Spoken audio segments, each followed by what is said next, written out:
Hey everyone, and welcome back to the channel. In this video, we're going to talk about 4 danger signs to a relationship, and then at the end of the video, I'm going to give you a couple tips on how you can, number 1, identify those danger signs, and number 2, how you can intervene and combat and successfully overcome those dangers and move forward in a happy, clappy, and healthy way. Before we continue, a quick disclaimer: I'm not a relationship expert, and this video is simply for entertainment purposes. Relationships can be very challenging, and they can also be very rewarding. In this video, we're going to talk specifically about the marriage relationship and just a couple of tips up front.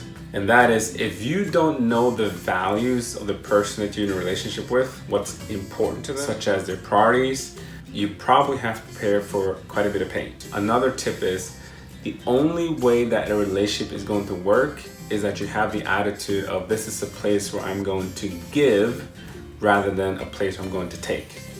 So what are the 4 warning signs? And these 4 warning signs come from a book called How to Make Love All the Time by Dr. Barbara DeAngelis. And what I'm hoping that this will do is that, number 1, you'll be able to identify these warning signs so that you can intervene and eliminate the problems early on before they escalate and cause further deterioration and ultimately destruction of the relationship. So sign number 1 is resistance. You begin to feel a little resistance towards your partner. You start to feel a little bit annoyed, and there's some tension going on in the relationship. And if you don't talk about this resistance, this tension, this annoyance, it could lead to step number 2, which is resentment. At this stage, the resistance has grown and is built up. The annoyance has turned into anger. There's an emotional barrier and there's no sense of emotional intimacy. And at this point, you begin to actually separate yourself from your partner. And if left unchecked, it can lead to stage number 3. Stage number 3 is rejection. At this stage, there's a lot of resentment built up. And you can find yourselves looking for ways to prove that your partner is wrong. There may even be verbal attacks, there may be non-verbal attacks, maybe mental attacks towards your partner. You find irritation and annoyance with almost everything they do. Say, for example, if your partner has a tendency to leave their socks everywhere, you may get really annoyed by that. Or say, for example, if your partner is cooking, making dinner, and instead of cleaning as they go along, they leave everything to the end. So there's just this huge pile of cooking mess. And since you're already feeling stuff towards your partner, that becomes very irritating. At this stage, it's also very normal that there's physical separation. So not only is there this emotional lack of intimacy, but there's physical separation.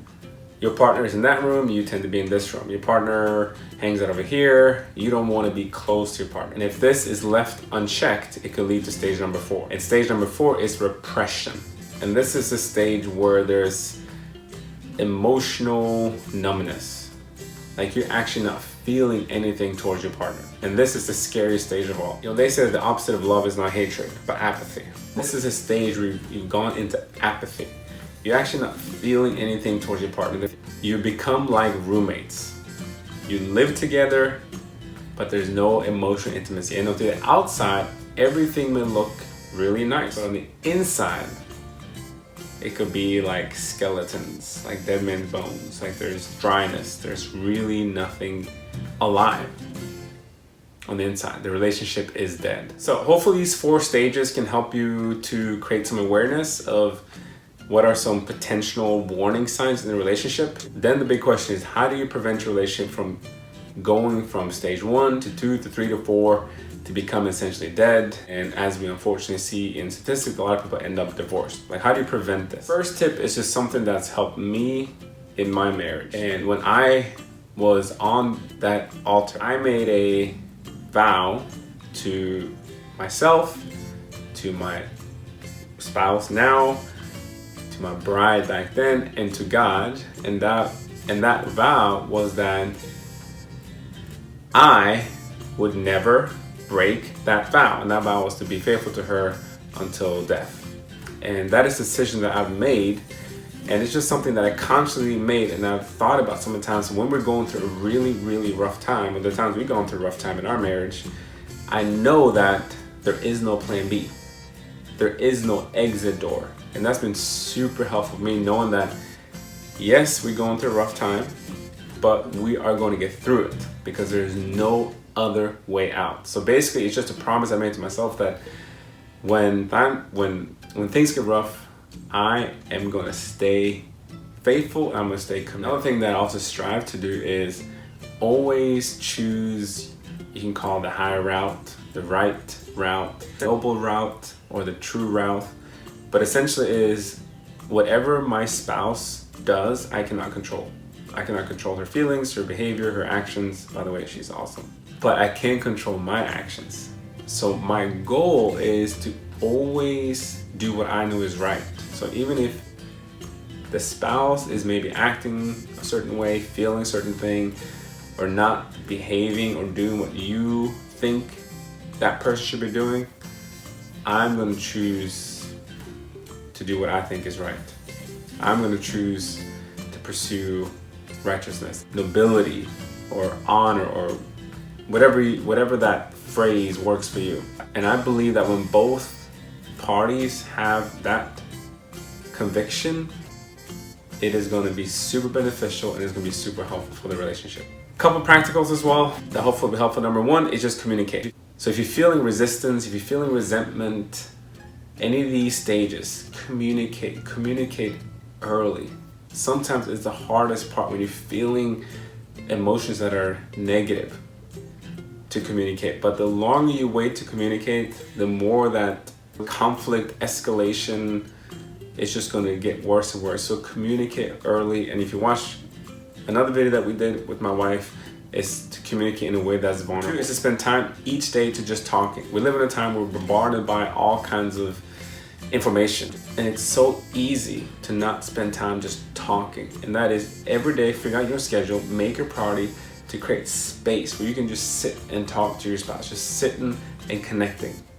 It could be over coffee, it could be after work, it could be in the morning, it could be after the kids go to bed, whatever works for your schedule, but just that you have 10 to 15 minutes 30 minutes just to sit and talk. Number three is to never threaten the relationship. And that's kind of what I alluded to earlier, that I don't have a plan B. So to never threaten the relationship, saying that if you do this, I will do this. Or if you do this one more time, I'll do this. Never threaten the relationship. The relationship should be protected by both parties. Number four is just to remind yourself what you love about the other person.